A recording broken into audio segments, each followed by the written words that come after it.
الحمدللہ رب العالمین والصلاة والسلام علی سید الانبیاء والمرسلین وعلی آلک واصحابک یا رحمۃ للعالمین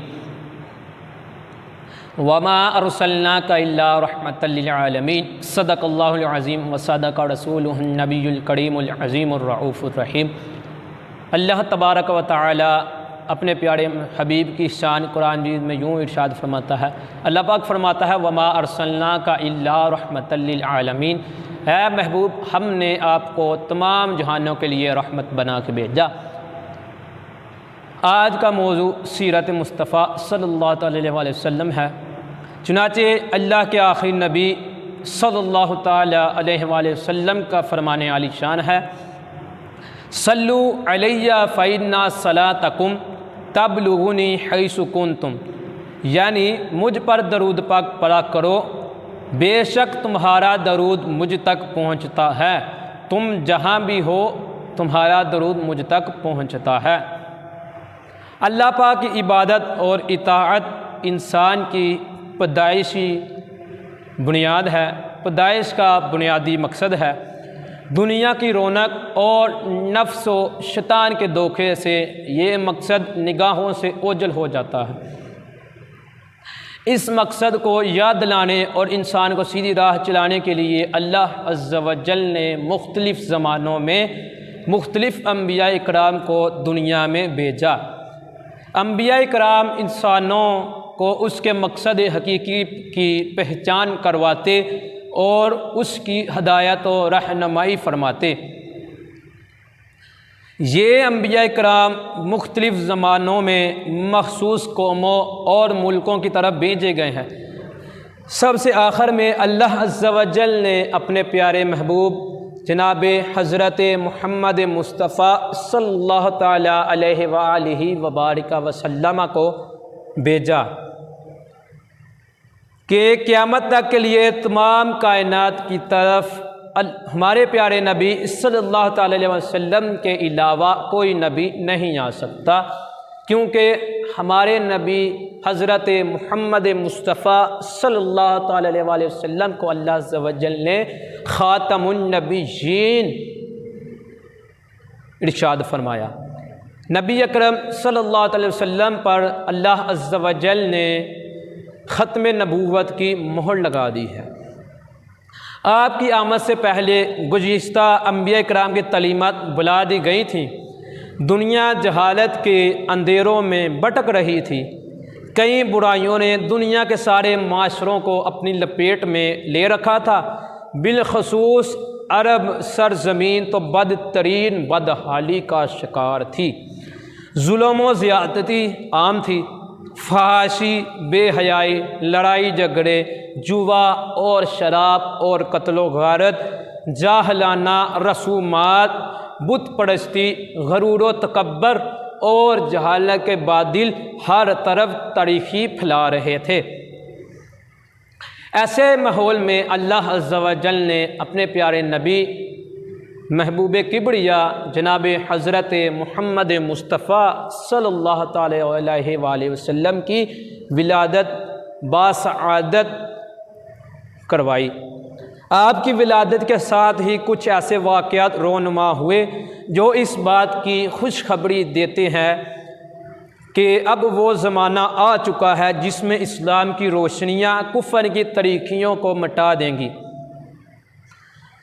نوشیروان کے عالیشان محل کا پھٹنا اور اس کے 14 کنگروں کا گر جانا، فارس میں مجوسیوں کی عبادت خانے کے صدیوں سے روشن آگ کا یکدم بجھ جانا، دریائے ساوا کی موجیں مارتے پانی کا خشک ہو جانا، خانہ کعبہ کا جھکنا، یہ اور اس طرح کے کئی واقعات اس بات کی علامت ہیں کہ اب عالم کا رنگ بدلا اور نئی حکومت کا سکہ چلے گا۔ آئی نئی حکومت، سکہ نیا چلے گا، آئی نئی حکومت، سکہ نیا چلے گا، عالم نے رنگ بدلا صبح شب ولادت۔ ایسے ماحول میں حضرت آمینہ رضی اللہ تعالی عنہا کے بظاہر سادہ سے مکان میں سعادتوں اور مسرتوں کا نور چمکا اور اللہ عز و جل کے آخری نبی محبوب کبریا جناب حضرت محمد مصطفیٰ صلی اللہ تعالی علیہ وآلہ وسلم کی جلوہ گری ہوئی۔ آپ کی ولادت سے صرف آپ کی والدہ ہی خوشیوں سے مسرور نہیں تھی، بلکہ تمام غمزدوں اور درد کے ماروں کے لبوں پر مسکراہٹیں پھیل گئیں۔ آپ عرب کے مشہور خاندان قریش کے شاخ بنو ہاشم سے تعلق رکھتے تھے۔ آپ کا خاندان تمام خاندانوں میں سب سے اعلیٰ تھا۔ آپ کا گھرانہ سب گھرانوں سے اعلیٰ تھا۔ خود اللہ عز و جل کے آخری نبی حضرت محمد مصطفیٰ صلی اللہ علیہ وآلہ وسلم کا فرمان ہے کہ اللہ عز و جل نے جب حضرت اسماعیل علیہ السلام کی اولاد میں سے کنانہ کو عظمت والا بنایا اور کنانہ میں سے قریش کو چنا اور قریش میں سے بنو ہاشم کو منتخب فرمایا اور بنو ہاشم میں سے مجھ کو چن لیا۔ گرامی حضرت عبداللہ رضی اللہ تعالیٰ عنہ ہیں، یہ سیرت و صورت دونوں میں بے مثال تھے۔ ان کا وصال آپ کی ولادت سے قبل 25 سال کی عمر میں ہوا، جبکہ آپ کی والدہ حضرت آمینہ رضی اللہ تعالی عنہا ہیں، یہ اپنے نسب و شرف میں قریش کی تمام خواتین میں سے سب سے افضل تھیں۔ والد کے وصال کے بعد انہوں نے آپ کی پرورش کی۔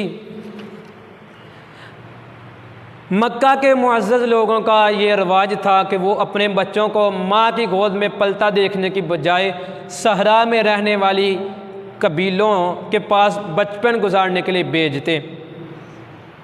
اس کی وجہ یہ تھی کہ دیہات کی خالص غذائیں کھا کر بچوں کے اعضاء اور جسم مضبوط ہوتے تھے۔ ان کی خالص عربی سیکھ کر وہ بھی اس فصاحت و بلاغت سے کلام کرنے والے بن جاتے تھے۔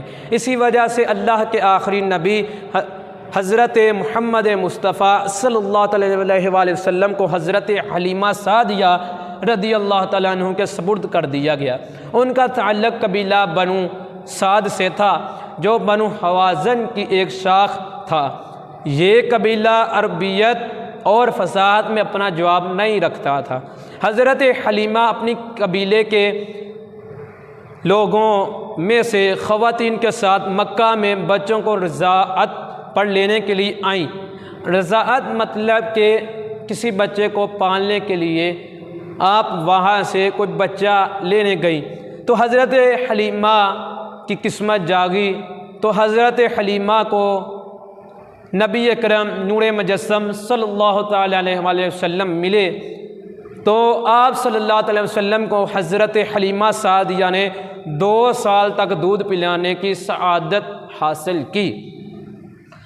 بعض روایت کے مطابق بی بی حلیمہ کے علاوہ مزید 6 خواتین خوش قسمت تھیں جنہوں نے نبی اکرم صلی اللہ علیہ وسلم کو دودھ پلانے کا شرف حاصل کیا۔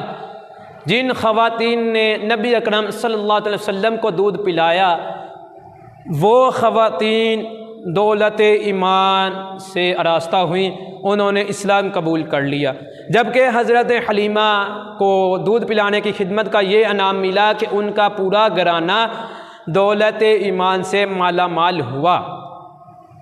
حضرت حلیمہ سعدیہ رضی اللہ تعالی عنہا جب اللہ کے آخری نبی صلی اللہ علیہ وسلم کو لینے کے لیے آپ کے مکان عالی شان پر پہنچی تو فرماتی ہیں میں نے دیکھا کہ آپ سفید کپڑے میں لپیٹے ہوئے ہیں، آپ کے پاس سے خوشبوئیں اٹھی رہی تھیں، سبز رنگ کا ریشمی کپڑا نیچے بچھا ہوا تھا، پیٹھ کے بل آرام فرما رہے تھے۔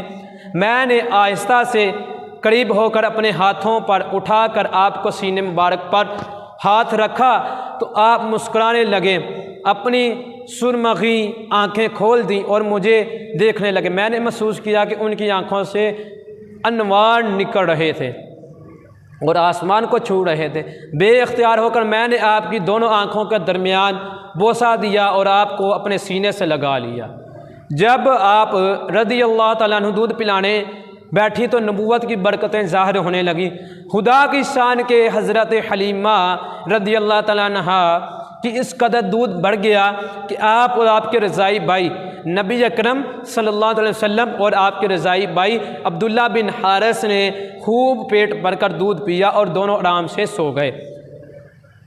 رسول اکرم صلی اللہ علیہ وسلم اپنی رضائی والدہ کا صرف ایک طرف سے دودھ پیتے، دوسری طرف سے وہ پلانا بھی چاہتی تھیں، تو نبی اکرم صلی اللہ علیہ وسلم تب بھی دودھ نوش نہیں فرماتے تھے، کیونکہ آپ صلی اللہ علیہ وسلم کو پتہ تھا کہ وہ میرے بھائی کا حصہ ہے۔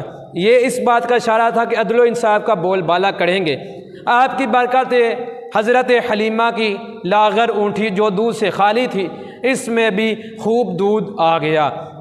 حضرت حلیمہ کے شوہر نے اس کا دودھ دوہا اور دونوں میاں بیوی نے خوب سیر ہو کر یعنی پیٹ بھر کر دودھ پیا اور رات بڑی راحت و سکون کے ساتھ بسر کی اور رات بھر میٹھی نیند کے مزے لوٹتے رہے۔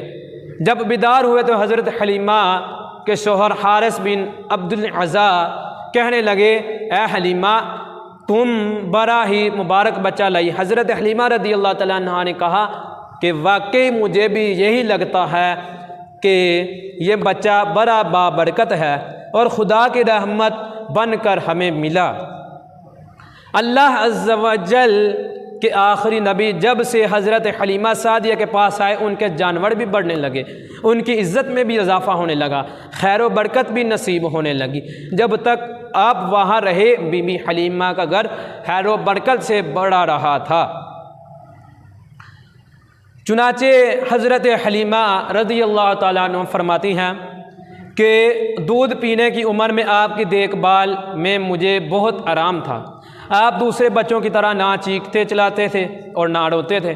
نبی اکرم صلی اللہ علیہ وسلم جب 2 ماہ کی عمر میں آپ گھٹنوں کے بل چلنے لگے، 3 ماہ کی عمر میں اٹھ کر کھڑے ہونے لگے، 4 ماہ کی عمر میں دیوار کے ساتھ ہاتھ رکھ کر ہر طرف چلا کرتے تھے، 5 ماہ کی عمر میں چلنے پھرنے کی پوری قوت حاصل کر چکے تھے، 8 ماہ کی عمر میں یوں کلام کرتے کہ آپ کی بات صحیح سمجھ آتی تھی، اور 9 ماہ کی عمر میں فصیح باتیں کرنا شروع فرما دیں۔